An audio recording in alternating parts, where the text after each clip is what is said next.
بسم اللہ الرحمن الرحیم اللہم صلی علی سیدنا و مولانا محمد وبارک وسلم وصلی علیہ۔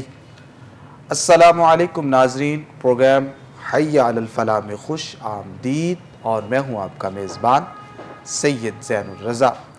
ناظرین، اس پروگرام کا فارمیٹ آپ کو معلوم ہے، آپ اس پروگرام کے اندر ہمیں لائیو کالز کرتے ہیں اور اپنی پریشانیوں سے، اپنے مسائل سے ہمیں آگاہ کرتے ہیں، اور ہم آپ کی تمام پریشانیوں کا حل آپ کو قرآن و سنت کی روشنی کے اندر بتاتے ہیں۔ ناظرین، آج جو شخصیت ہمارے پاس گفتگو کرنے کے لیے موجود ہیں، نہایت خوبصورت عالم دین ہیں، بڑی پیاری گفتگو فرماتے ہیں، جناب حضرت علامہ مفتی حکیم عبدالستار شافعی صاحب۔ السلام علیکم مفتی صاحب۔ وعلیکم السلام ورحمۃ اللہ وبرکاتہ۔ شاہ صاحب خیریت سے ہیں؟ اللہ ٹھیک کا ٹھاک بڑا ہے؟ جی اللہ کا فضل ہے، اللہ کا احسان ہے۔ ماشاء اللہ۔ ناظرین، مفتی صاحب آپ کے پاس موجود ہیں، آپ ان سے رہنمائی لے سکتے ہیں قرآن و سنت کی روشنی کے اندر۔ آپ ہمیں کال کریں گے اور آپ کے جتنے بھی سوالات ہوں گے ان کا ہم قرآن و سنت کی روشنی کے اندر جواب دیں گے۔ تو اس کے لیے انشاءاللہ العزیز آپ کی سکرین پر ہمارا جو نمبر ہے وہ بھی دکھا دیا جائے گا۔ ابھی انشاءاللہ العزیز آپ ہمیں کال کر کے ہمارے پروگرام کا حصہ بن سکتے ہیں۔ پیر صاحب، پروگرام کا آغاز فرمائیے۔ آج معرفت الہی کے حوالے سے یہ ہمیں کچھ بتائیے کہ یہ معرفت اور عرفان کیا چیز ہوتی ہے؟ جی بسم اللہ الرحمن الرحیم۔ پہلے میں شکر گزار ہوں آپ کا اور آپ کے Koh Noor T V channel کا کہ جنہوں نے اس پروگرام کے اندر مجھے مدعو فرمایا۔ آپ کا سوال بڑا قیمتی ہے۔ اگر ہم قرآن مجید میں غور و فکر کریں تو جب معروف آیت پاک ہے وَمَا خَلَقْتُ الْجِنَّ وَالْإِنسَ إِلَّا لِيَعْبُدُونَ، اور میں نے جنوں اور انسانوں کو اپنی عبادت کے لیے پیدا کیا ہے۔ اب لفظ عبادت جو ہے اس تک تو ہر بندہ رسائی حاصل کرنے کی کوشش کرتا ہے، لیکن جو لفظ معرفت ہے یہ اہل اللہ کا، صوفیاء کا، عرفاء کا خاصہ ہے۔ اگر ہم تفسیر روح البیان میں اسماعیل حقی رحمہ اللہ کی تصنیف کو دیکھتے ہیں تو اس آیت کے تحت فرماتے ہیں اے لیعرفون، یعنی یعبدون سے مراد یعرفون ہے، اللہ کا عرفان ہے، اللہ کی معرفت ہے۔ میں فتح الربانی شریف کا مطالعہ کر رہا تھا۔ حضور شہنشاہ بغداد رحمہ اللہ نے پہلی مجلس میں، پہلے درس میں ایک دعا کی ہے۔ اس دعا کے اندر فرمایا، رب قدوس کی بارگاہ میں دعا کرتے اللہم اشغل جوارحنا بطاعتک، یا اللہ ہمارے تمام اعضائے بدن کو اپنی اطاعت میں مشغول فرما۔ ساتھ کہا وَنَوِّرْ قُلُوبَنَا بِمَعْرِفَتِک، معرفت الہی سے ہمارے دلوں کو منور فرما۔ یہ بات قابل غور ہے۔ معرفت الہی اصل میں اللہ قدوس نے قرآن مجید کے اندر جو فرمایا وَكُونُوا مَعَ الصَّادِقِينَ، اور سچوں کے ساتھ ہو جاؤ، میں سمجھتا ہوں اس کا سبب یہ ہے کہ اہل عرفان کے ساتھ ہو جاؤ، اہل معرفت کے ساتھ ہو جاؤ۔ اور وہی غوث اعظم رحمہ اللہ کی جو دعا ہے کہ یا اللہ اپنی معرفت سے ہمارے قلوب کو، اذہان کو معطر اور معنبر فرما۔ اور اگر ہم شرح قائد کو دیکھتے ہیں تو شرح قائد میں علامہ تفسیری رحمہ اللہ نے بھی لکھا الولی هو العارف باللہ تعالی و صفاتہ، کہ ولی وہ ہوتا ہے جس کو اللہ قدوس اپنی ذات کی اور اپنی صفات کی معرفت عطا فرماتا ہے۔ آج کل اس چیز کا فقدان ہے۔ لوگ صوفیہ کی سمجھ کر لوگوں کی جانب راغب ہوتے ہیں، مائل ہوتے ہیں، لیکن وہاں پر تصوف یا حقیقی معرفت ہوتی نہیں ہے۔ مجھے اقبال کے وہ شعر اشعار یاد آ رہے ہیں جو آپ نے بال جبریل میں لکھا کہ گلا تو گھونٹ دیا اہل مدرسہ نے تیرا، کہاں سے آئے صدا لا الہ الا اللہ۔ اور پھر آگے جا کر انہوں نے ترغیب دی کہ حدیث دل کسی درویش بے گلیم سے پوچھ، خدا کرے تجھے تیرے مقام سے آگاہ۔ اور آخر پر انہوں نے بڑی قیمتی بات کی، فرماتے ہیں اٹھا میں مدرسہ و خانقاہ سے غمناک، نہ زندگی نہ محبت نہ معرفت نہ نگاہ۔ یعنی یہ آج اکثر خانقاہوں میں، اکثر مدارس کے اندر معرفت الہی کے جو انوار ہیں ان کی تجلیات دکھائی نہیں دے رہی، اور یہ بڑا اہم معاملہ ہے۔ اسی وجہ سے ہم اہل علم، اہل عمل کی بارگاہ میں حاضر ہوتے ہیں۔ اور فتح ربانی شریف میں ایک اور جگہ میں پڑھ رہا تھا، سرکار غوث اعظم رحمہ پیر اللہ صاحب نے یہیں سے کال لیتے ہیں، پھر اس کے بعد بات کو کنٹینیو کریں گے۔ ہمارے ساتھ ناظرین ایک کالر موجود ہے، بڑھتے ہیں ان کی طرف۔ السلام علیکم۔ وعلیکم السلام۔ جی کون اور کہاں سے؟ جی میں فیصلہ آباد سے بات کر رہی ہوں فائدہ۔ جی مسئلہ بتائیے گا۔ میں نے اپنی سسٹر کے بارے میں پوچھی، اس کی شادی نہیں ہو رہی۔ کتنے سال کی ہو چکی ہیں وہ؟ وہ ہو گئی ہیں 29 سے اوپر ہی۔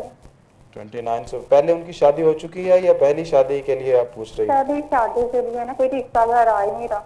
اچھا، ان کا نام بتائیے، ان کا نام اور والدہ کا نام بتائیے. ان کا نام ہے صبا، جی جی، والدہ کا نام ہے حفیظہ. چلیں ٹھیک ہے، آپ ہمارے ساتھ رہیے، ابھی آپ کی رہنمائی کرتے ہیں. ایسا آپ کوئی کو بتا دیں کہ اچھا سا رشتہ کوئی آ جائے، کوئی بہت بتا دیں. جی جی ٹھیک ہے، انشاءاللہ آپ کو بتاتے ہیں. ابھی آپ ہمارا پروگرام دیکھتے رہیے، آپ کی ابھی رہنمائی کریں گے. جی مفتی صاحب کیا فرمائیں گے ان کے لیے؟ اس بہن کے لیے گزارش ہے، یہ تو ہم سارے اپنے ناظرین سے گزارش کرتے ہیں کہ بحیثیت مسلمان ہمیں نماز کی پابندی کرنی چاہیے. اس کے بعد ہمیں بلا ناغہ قرآن مجید کی تلاوت اپنا معمول بنانا چاہیے. میں پڑھ رہا تھا حضرت امام شافعی رحمہ اللہ کا قول. انہوں نے فرمایا کہ لو تدبر الناس هذه السورۃ لواسعتهم.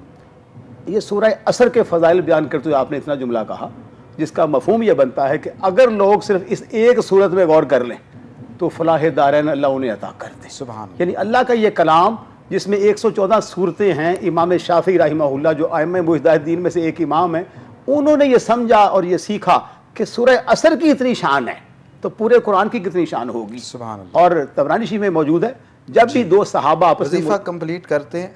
ہمارے ساتھ ایک کالر موجود ہیں، ان کی بھی کال لے لیتے ہیں. السلام علیکم. وعلیکم السلام. جی کون اور کہاں سے؟ میں آسما بات کر رہی ہوں اسلام آباد سے. میں نے مفتی صاحب سے پوچھنا ہے کہ میرے شوہر جو ہے نا، ان کا کام کرنے کا نا جی نہیں کرتا. کہیں بھی کام کرتے ہیں تو تھوڑے سا کر کے پھر چھوڑ دیتے ہیں. کیا تو کوئی کام پہلے وہ کر چکے ہیں؟ وہ پراپرٹی کا کام کرتے ہیں.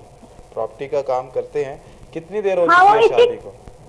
شادی کو 7 سال ہو گئے ہیں، لیکن وہ ان کا کام میں دل نہیں لگتا. تو کیا کرتے ہیں، گھر میں رہتے ہیں یا باہر ہی سوئے رہتے ہیں گھر میں. سوئے رہتے ہیں؟ ان کا جی، نام 3 بتائیے میری اور بچی والدہ ہے. کا نام. ان کی والدہ کا نام بتائیے. والدہ کا نام قمر النساء ہے اور ان کا نام صدا ہے. چلے ٹھیک ہے، انشاءاللہ اس حوالے سے آپ کو بھی بتائیں گے.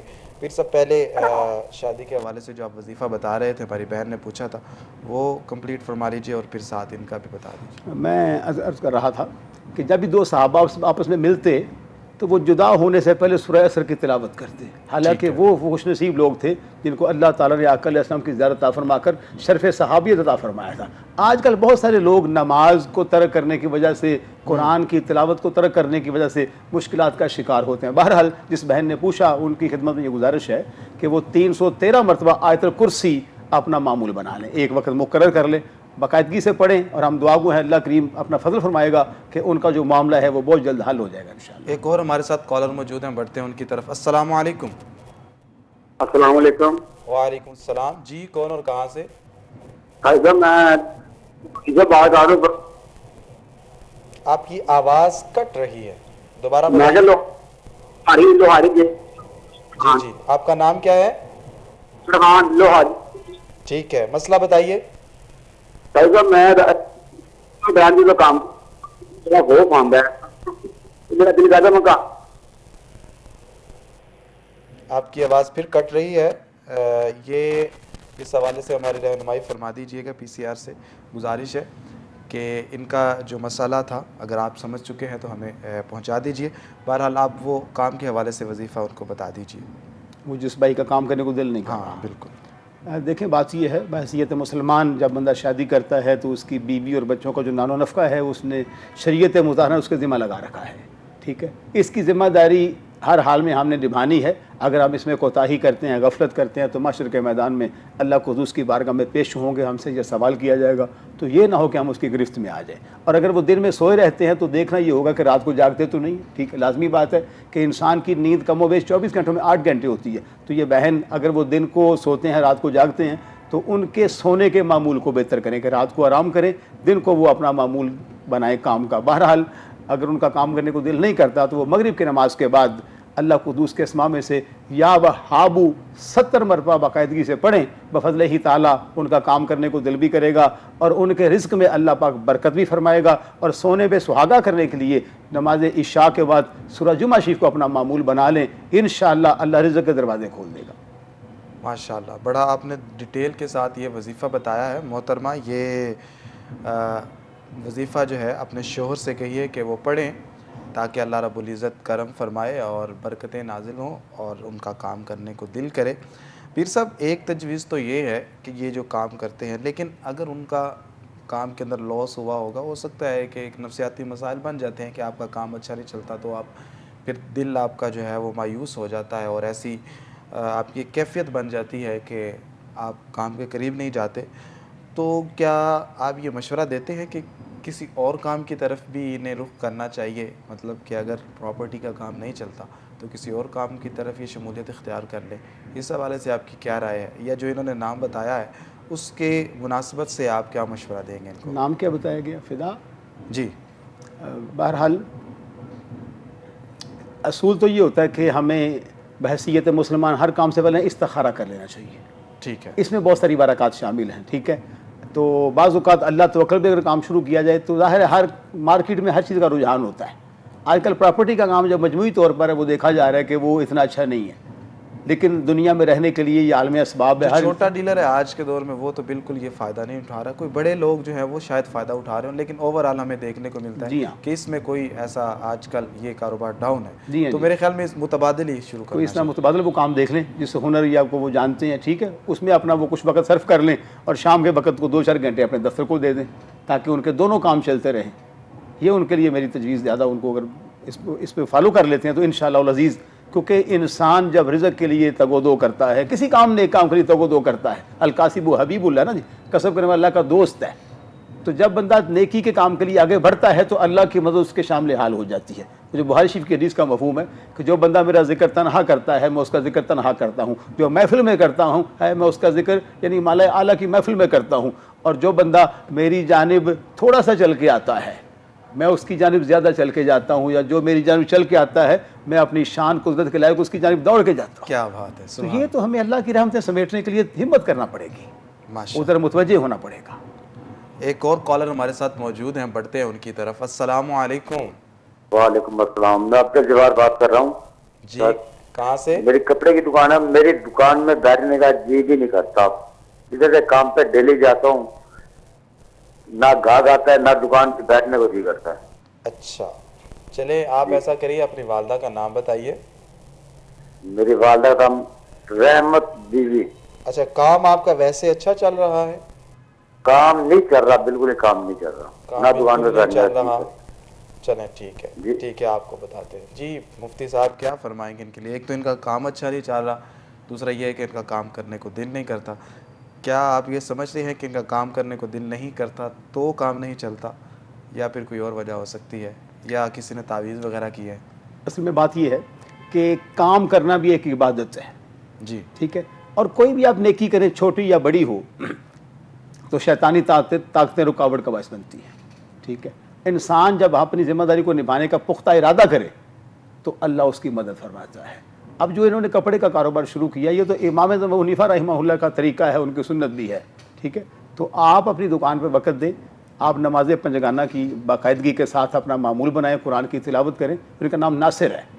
تو میں یہی عرض کرتا ہوں کہ آپ معمول بنائیں، کثرت سے پڑھیں، یا ناصر یا اللہ یا ناصر یا اللہ یا ناصر یا اللہ، یہ ہر وقت معمول میں رکھیں، انشاءاللہ اس سے آپ کے دل کو سکون بھی ملے گا اور آپ کے کاروبار میں بہتری بھی آئے گی، لیکن نماز پنجگانہ کو اپنا معمول بنائیں، ٹھیک ہے۔ جی محترم، نماز پنجگانہ اور یہ جو آپ کو بتایا ہے وظیفہ یا ناصر یا اللہ، یہی علامہ صاحب؟ جی جی، تو یہ آپ پڑھیے انشاءاللہ العزیز، اللہ رب العزت اس کی برکت سے آپ پر خصوصی فضل و کرم فرمائے گا۔ ایک اور چیز بھی اگر ایڈ کر لیتے ہیں، نصر من اللہ و فتح قریب، تو اس سے بھی میرے خیال سے ان کو بہت سارا فائدہ ہوگا۔ ہمارے ساتھ ایک اور کالر موجود ہے، بڑھتے ہیں ان کی طرف۔ السلام علیکم۔ السلام علیکم۔ وعلیکم السلام، اللہ کا شکر۔ آپ خیریت سے ہیں؟ کون اور کہاں سے آپ؟ میں ملتان سے بات کر رہی ہوں، طاہرہ۔ تو پہلے بھی میں نے کافی بار کال کی ہے نا، تو میرے بیٹے کا مسئلہ ہے، وہ گھر سے چلا گیا ہوا ہے، تو پہلے بھی میں نے اس کے لیے کافی وظیفے وغیرہ کیے ہیں۔ کہاں پہ چلے گئے ہیں وہ؟ ناراض ہو کے گھر سے چلا گیا ہوا ہے نا، تو پہلے بھی اس نے کورٹ کچہری کا کیا تھا، پھر 4 سال بعد گھر آیا، سال ایک رات تھا، تو وہ پھر اب پھر چلا گیا، کوئی راستہ نہیں، کوئی پتہ نہیں ہے۔ میں کہتی ہوں کوئی صلاح صفائی ہو جائے، مجھے کوئی پڑھنے کو بتائیں۔ شادی شدہ ہے وہ؟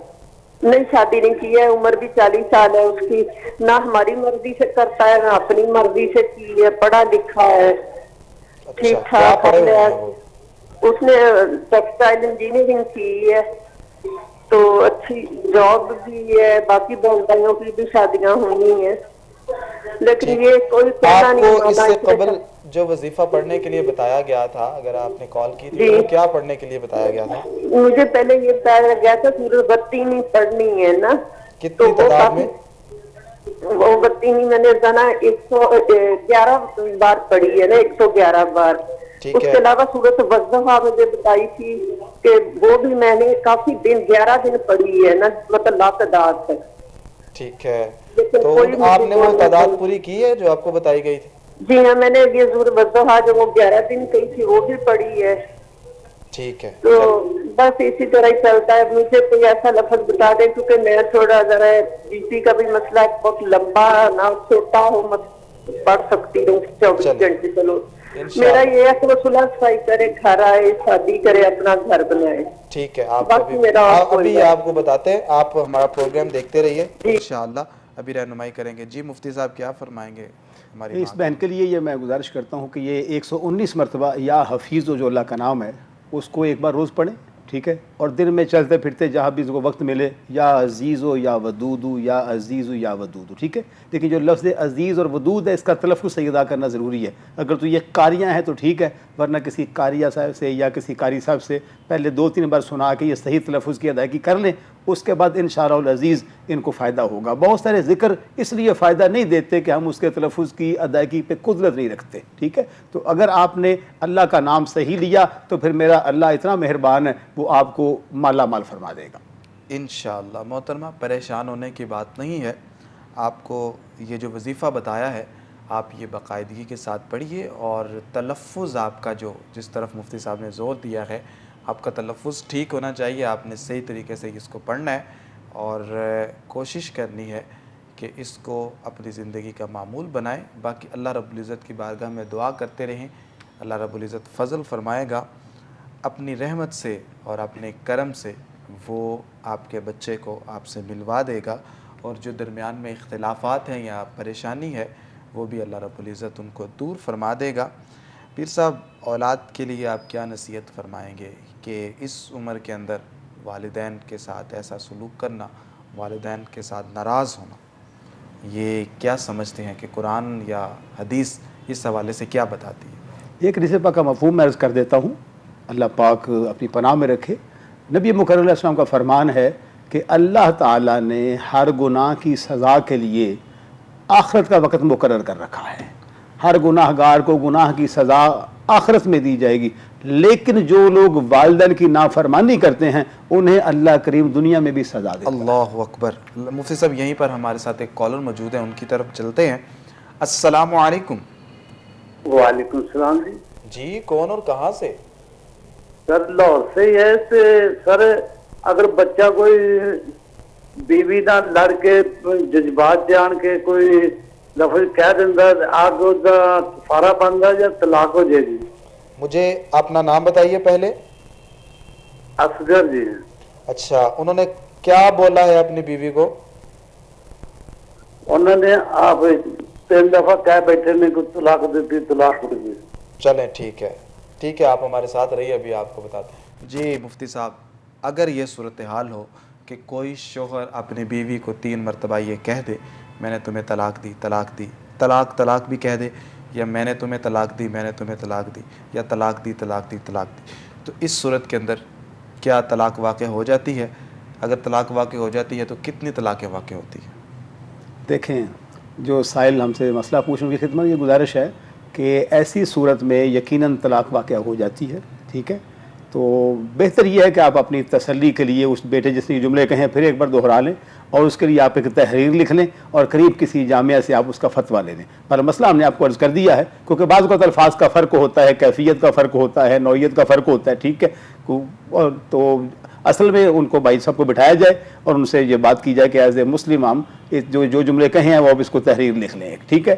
اور جب وہ تحریر لکھے اس پر ایک فتویٰ لے لیا جائے، اس کے مطابق پھر آپ جو ہے نا وہ فریقین کے ساتھ جو معاملہ شرعی حکم آتا ہے اس کے مطابق ویسا برتاؤ کیا جائے۔ مسئلہ یہ ہے کہ جب 3 بار اس طرح طلاق دی جائے گی تو ہمیشہ کے لیے بیوی نکاح سے نکل جائے گی، ان کے رجوع کی، ان کے قرب کی کوئی صلح کی صورت باقی نہیں رہے گی۔ ٹھیک ہے، یہ محترم ابھی آپ کو بتا دیا گیا ہے کہ اگر آپ کہہ دیتے ہیں ایک مرتبہ آپ یہ لفظ بول دیتے ہیں کہ میں نے طلاق دی تو وہ طلاق واقع ہو جاتی ہے، اور اگر 3 مرتبہ بولا ہے تو 3 طلاقیں واقع ہو جاتی ہیں۔ 1 مرتبہ کہنے کے بعد یا 2 مرتبہ کہنے کے بعد آپ کے پاس رجوع کا حق ہوتا ہے، لیکن اس کے بعد نہیں ہوتا۔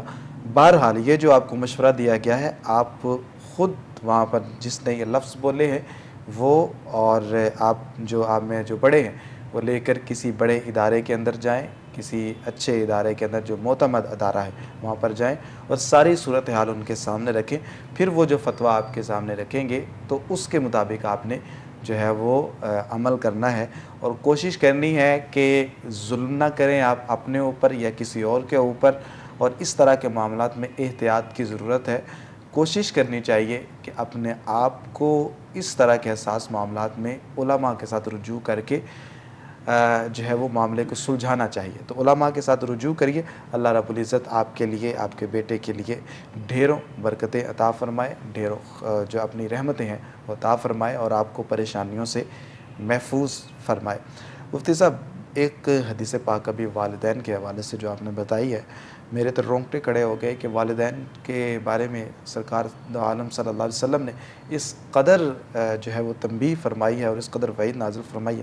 میں چاہتا ہوں کہ مزید کوئی ایسی حدیث پاک کہ جس سے ہمارے دلوں کے اندر والدین کا ادب اور احترام پیدا ہو سکے، یا حضور نے کوئی ایسا عمل کر کے دکھایا ہو کہ جس سے لگے کہ والدین کی عظمت جو ہے وہ وراء الورا ہے، اللہ نے بے بہا عظمتوں سے ان کو نوازا ہوا۔ ایک حدیث پاک کا مفہوم ہے کہ نبی کریم علیہ السلام کی بارگاہ میں ایک صحابی آئے اور کہا، اے اللہ کے رسول علیہ السلام، میں نے اپنی والدہ کو اٹھا کر پتھروں کے اوپر کو تقریباً 6 میل کا سفر کیا ہے، اور کہا پتھر اس قدر تپ رہے تھے کہ اگر ان پر گوشت رکھا جائے تو جل کر کباب ہو جاتا، کیا میں نے اپنی ماں کا حق ادا کر دیا ہے؟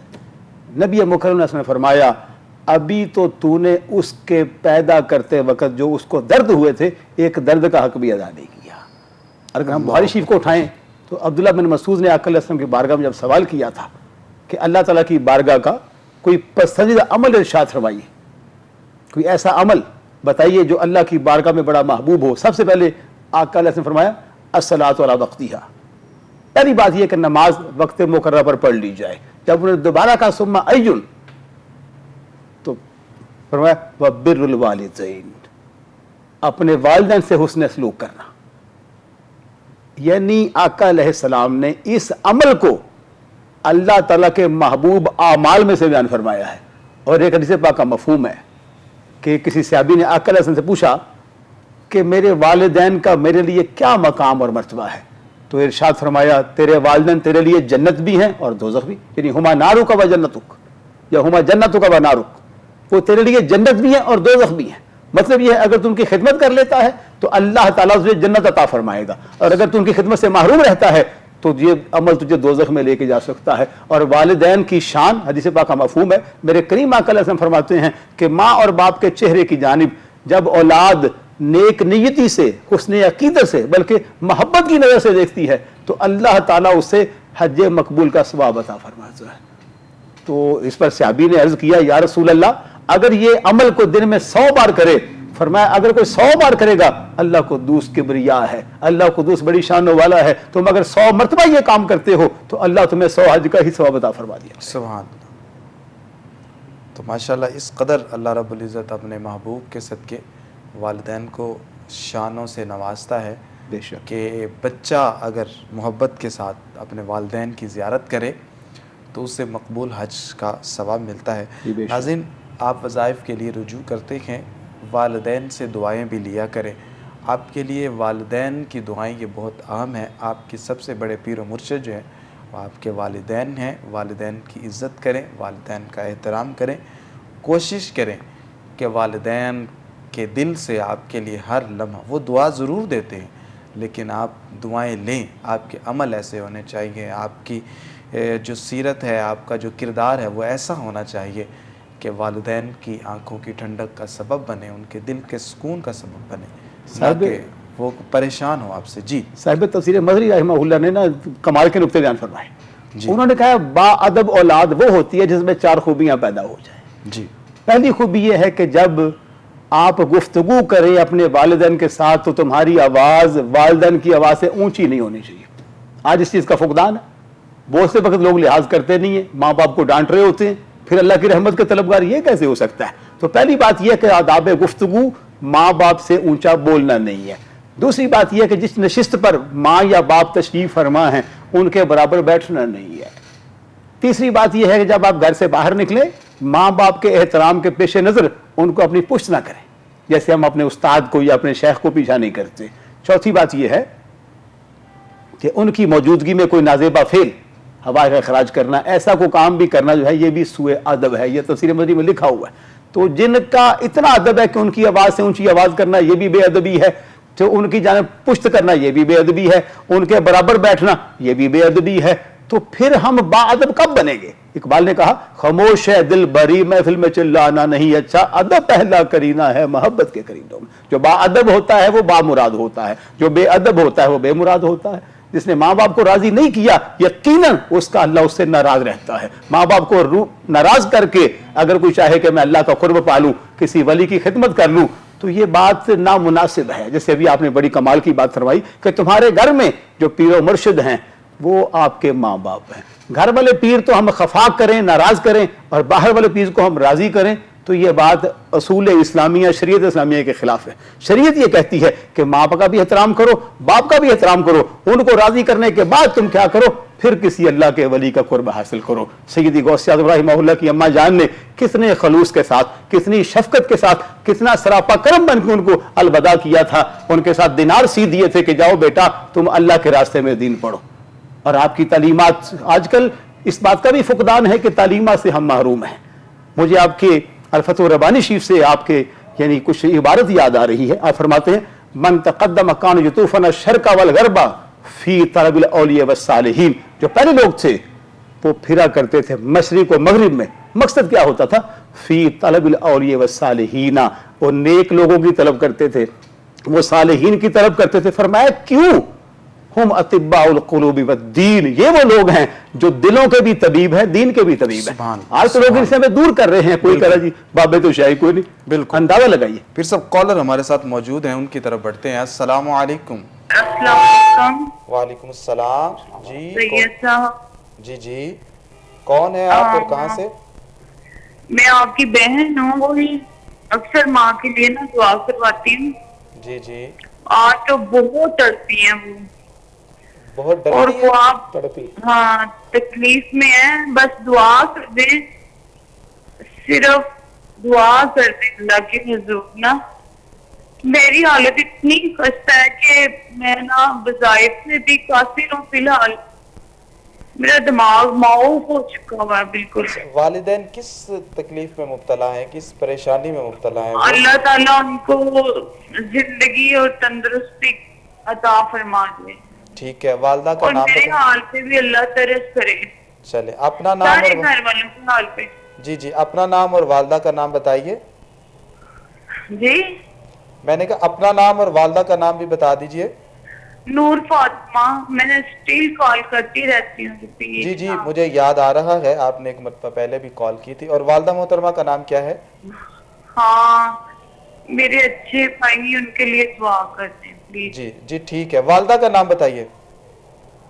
مفتی صاحب بیٹھے ہیں.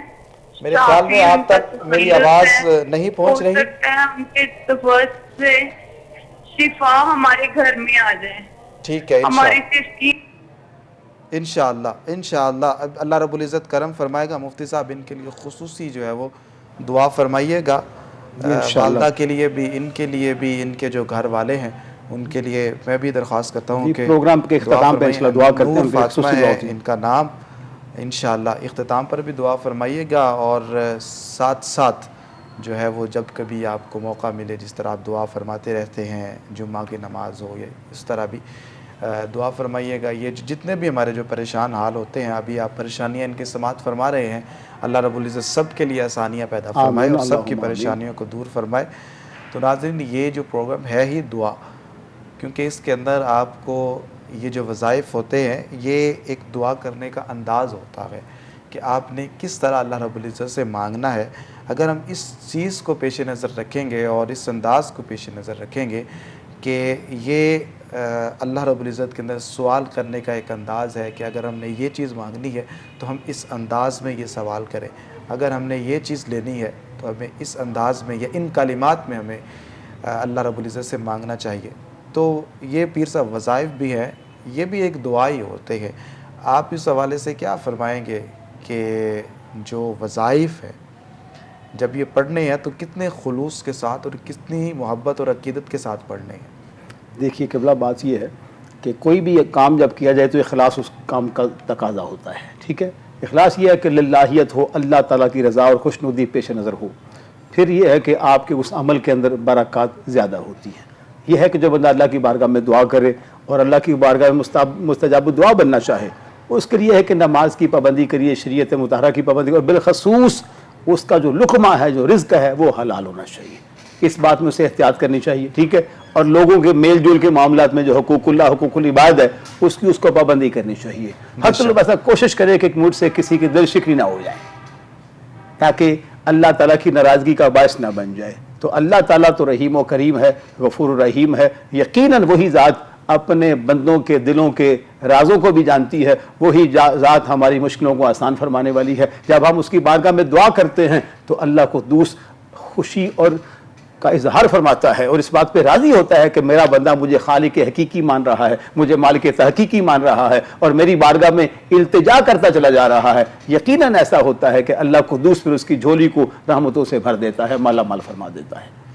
ماشاءاللہ. علامہ صاحب ایک یہ بھی ہمیں بتائیے کہ یہ جو آزمائش کا سلسلہ ہوتا ہے، اللہ رب العزت آزمائش کا جو سلسلہ ہوتا ہے، اس کے حوالے سے آپ کیا فرمائیں گے؟ ساتھ ہمارے ساتھ ایک کالر موجود ہیں، ان کی طرف بڑھتے ہیں. السلام علیکم. وعلیکم السلام. میں یہ پوچھنا چاہتی ہوں کہ جب کوئی انسان مر جاتا ہے تو اس کے بعد وہ خلیفہ کرتے ہیں، وہ صحیح ہے؟ ہم نے تو قرآن میں نہیں دیکھا، نہ پڑھا، کوئی نہیں ہے. یہ لازمی ہے بھی 40واں کرنا چاہیے. چلیں ٹھیک ہے، آپ کو بتاتے ہیں، آپ ہمارے ساتھ رہیے گا. ناظرین یہاں پر جا رہے ہیں ہم ایک چھوٹے سے بریک کی طرف، ملتے ہیں کے بعد انشاءاللہ العزیز اس سوال کا جواب بھی ہم دیں گے. آپ ہمارے ساتھ رہیے گا. ویلکم بیک ناظرین، آپ دیکھ رہے ہیں پروگرام حی علی الفلاح اور میں ہوں آپ کا میزبان سید زیاد الرضا. ناظرین آپ کے مسائل، آپ کی پریشانی اور آپ کی تکالیف کے حوالے سے ہم گفتگو کر رہے تھے، بات کر رہے تھے. تو آپ ہمیں کال کر کے اپنے مسائل سے، اپنی پریشانیوں سے ہمیں آگاہ کر سکتے ہیں. ہم آپ کو آپ کے سوالات کے جوابات دیں گے. پھر صاحب بریک پر جانے سے پہلے سوال پوچھا گیا تھا کہ 40واں اس کا ثبوت کہاں پر ملتا ہے؟ قرآن سنت میں کیا دلائل ہیں آپ کے پاس کہ 40واں منانا یہ جائز ہے یا نہیں؟ اصل میں جس بھائی نے سوال پوچھا ہے، جس بہن نے یہ سوال پوچھا ہے، ان کی خدمت میں یہ عرض ہے کہ میری بہن قرآن مجید میں اور احادیث طیبہ کے اندر اس کا حوالہ موجود ہے. اصل میں یہ مرحوم کے بعد جب ہم 3 دن بعد جو ہم دعا کرتے ہیں اسے ہم تیجا کہہ لیتے ہیں. ٹھیک ہے، یا 7 دن جو ہم دعا کرتے ہیں اسے ہم ساتہ کہہ لیتے ہیں. بعض لوگ 10 دن کو 10واں کہہ لیتے ہیں. تو 40 دن کے لگ بھگ جو دعا کرے اسے چیلم کہا جاتا ہے. ٹھیک ہے، تو ان ساری محافل کا مقصد ایصال ثواب ہے مرحوم کے لیے. ٹھیک ہے، تو ایصال ثواب کے بارے سے بے شمار حدیث ہیں. میں مسلم شریف کی حدیث آپ کو سنا دیتا ہوں. تو نبی علیہ السلام کا فرمانا ہے کہ اذا مات الانسان انقطع عنہ عمله الا من 3. توجہ چاہوں گا، جب انسان مر جاتا ہے اس کے اعمال منقطع ہو جاتے ہیں، 3 چیزیں باقی رہ جاتی ہیں. سب سے فرمایا من صدقۃ جاریہ. ٹھیک ہے، پہلی بات یہ ہے کہ صدقہ جاریہ. دوسری او علم ينتفع به. تیسری او ولد صالح يدعو له. ٹھیک ہے، یہ 3 چیزیں مرحوم کے چلے جانے کے بعد اس کے لیے باقی رہتی ہیں، نفع بخش. پہلے فرمایا صدقۃ جاریہ، یعنی ایسا صدقہ جاریہ جو کسی مرحوم نے زندگی میں کیا. مثال کے طور پر وہ کوئی مسجد بنا دی یا کوئی بھی ایسا کام انہوں نے نیک کام کیا جس کی وجہ سے امت کو نفع ملے. اس مرحوم کے قبر میں چلے جانے کے بعد اس کا فائدہ مرحوم کو پہنچتا رہتا ہے. دوسرا فرمایا او علم ينتفع به، علم نافع چھوڑ کر جانا، جیسے کوئی مدرسہ قائم کرنا، کوئی لائبریری بنانا، کوئی کتاب لکھ کر جانا، کوئی کتاب میں کسی عالم کو لے کر دینا، تو بندہ دنیا سے چلا جاتا ہے، جب تک وہ لوگ کتابوں سے فائدہ اٹھاتے ہیں اس پر جو اللہ انہیں اجر عطا کرتا ہے اس کا حصہ اس مرحوم کو پہنچتا رہتا ہے۔ اور تیسرا فرمایا او ولد صالح یدعو لہ، نیک اولاد چھوڑ کر جانا جو بعد میں مرحوم کے لیے دعا کرے۔ ٹھیک ہے، تو چیلم کی محفل میں کیا ہوتا ہے؟ پہلے تلاوت ہوتی ہے، پھر ایک ناشیف ہوتی ہے، پھر کوئی عالم آ کر وہاں قرآن و حدیث سے مسائل سکھاتے ہیں، لوگوں کے دل میں خوف خدا پیدا کرتے ہیں، اور یہی ثواب جو ہے وہ جو مرحوم ہوتا ہے یا میت ہوتی ہے اس کے مل کیا جاتا ہے، اس کی روح کو پہنچایا جاتا ہے۔ ہمارے ساتھ ایک اور کالر موجود ہیں، بڑھتے ہیں ان کی طرف۔ السلام علیکم۔ وعلیکم السلام جی کون اور کہاں سے؟ جی میں ضلع بہاول آپ کا نام؟ جی میرا نام جی مسئلہ بتائیے گا۔ جی میں واٹس ایپ کر رہا ہوں جتنا صحیح ہے زیادہ بازار۔ آپ کی آواز کٹ رہی ہے، آپ اگر ٹی وی چل رہا ہے آپ کے پاس تو ٹی وی بند کر دیجئے اور دوبارہ بتائیے۔ جی میں نے عرض کیا کہ میں اپنا مسئلہ واٹس ایپ کر رہا ہوں، کس نمبر پہ واٹس ایپ کروں؟ میرے خیال میں یہ ان کی کال جو ہے وہ ان کو سمجھ نہیں آ رہی کہ کس سے بات کر رہے ہیں، واٹس ایپ کر رہے ہیں، تو اس حوالے سے ذرا کسی اور ہمیں رہنمائی فرما دیجئے گا۔ تو ناظرین جب بھی آپ کال کرتے ہیں تو آپ نے اپنے ٹی وی کی آواز کو بند کرنا ہے، اور سیکنڈلی آپ نے یہ کرنا ہے کہ جہاں پر آپ موجود ہوں آپ کا نیٹ ورک ٹھیک ہونا چاہیے تاکہ ہم تک آپ کی جو بات ہے وہ اچھے طریقے سے پہنچ سکے۔ اور تیسری چیز جو ہے وہ آپ نے انتظار کرنا ہے، اللہ رب العزت کرم فرمائے گا انشاءاللہ العزیز۔ جب ہم آپ کی کال سنیں گے، آپ کو وظائف بتائیں گے تو آپ کی پریشانیاں دور ہوں گی۔ مفتی صاحب آج آپ تشریف لائے، آپ نے بڑی خوبصورت ہم سب کی رہنمائی فرمائی، قرآن و حدیث کی روشنی کے اندر ہمیں پڑھنے کے لیے وظائف بتائے۔ اللہ رب العزت آپ کے علم میں عمل میں برکتیں عطا فرمائے۔ اور ناظرین جتنے بھی لوگ آپ میں جو کال کر چکے ہیں، اللہ رب العزت آپ کی پریشانیوں کو دور فرمائے، یا جو کرنا چاہتے تھے نہ کر سکے، اللہ رب العزت ان سب کی پریشانیوں کو دور فرمائے۔ ابھی ہم دعا کی جانب بڑھیں گے۔ اپنی جتنی بھی نیک تمنائیں ہیں، آرزویں ہیں، تکالیف پریشانیاں ہیں، سب کو اپنے ذہن میں رکھیے گا۔ اللہ رب العزت کے حضور ہم دعا میں حاضر ہوں گے، تو آپ بھی ہمارے ساتھ دعا میں شامل ہو جائیے گا انشاءاللہ۔ اللہ رب العزت اس دعا کی برکت سے ہماری پریشانیوں کو دور فرمائے گا۔ اسی کے ساتھ ہمارا یہ جو پروگرام ہے حی علی الفلاح یہ اختتام پذیر ہوا چاہتا ہے۔ اپنے میزبان سے یہ زین الرضا کو اجازت دیجیے، اللہ حافظ۔ دعا فرمائیے۔ بسم اللہ الرحمن الرحیم۔ مولا صلی وسلم دائما ابدا علی حبیبک خیر خلق کلہم۔ یا اللہ تیرے فضل سے، تیری توفیق سے یہ جو نشست ہوئی ہے جس میں ہم نے سائلین کو جوابات دیے ہیں قرآن و سنت کی روشنی میں، مولا ہماری اس نشست کو اپنی بارگاہ میں قبول فرما۔ یا اللہ جتنے لوگ پریشان حال ہیں، جن لوگوں نے ہم سے اپنی پریشانیوں کا ذکر کیا ہے، مولا کریم ہم نے تیرے قرآن سے ان کو اذکار بتائے ہیں، ان سب کو ان ذکر کو کرنے کی توفیق عطا فرما۔ اور جو لوگ ذکر کرتے ہیں مولا ان کی پریشانیوں کو دور فرما۔